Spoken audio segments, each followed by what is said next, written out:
Lárus, sigur í fyrsta leik á Norðurlandamótinu hérna í Södertälje.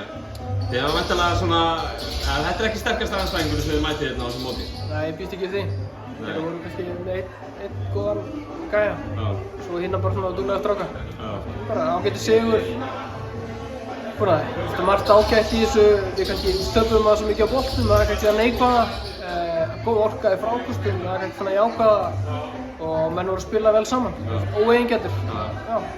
Kannski það sem maður tók eftir svona í þessu leika að varnarlega þá voru allir klárir, það var sama ákveðin, alveg sama hver voru að koma inn á í hálfliðinu. Já, við vorum náttúrulega að rótera á 12 mönnum og ég held að sé líka að þetta lið er nokkuð jafnt, alveg svona frá fyrsta upp í 12. mann, þannig að við getum notað alla.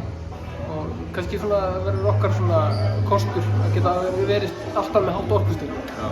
En fáið samt svona einstaklingsframlögin, eins og bara sóknarlega frá Kristjánu hérna á fyrstu mínútum og svo Karli og fleira skilur, þannig að þeir eru með alveg leikmenn sem vilja taka skarið í þessum hóp. Já, algjörlega. Það er ekki einhverju sem er aðeins undan hinum sko. En það er allir sem geta komið inn á og gefa okkur góð orku og líka bara hitt og svona, þannig að það er svona það geta allir lagt eitthvað á mörgum.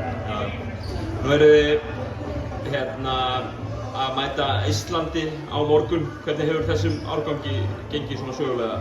Ég bara hef ekki hugmyndið á það. Ég spilaði síðan mútið Íslandi, ég var aðstoðarþjálfari hjá Frikka Rúnar sko. Það var bara snemma á þessari öld sko.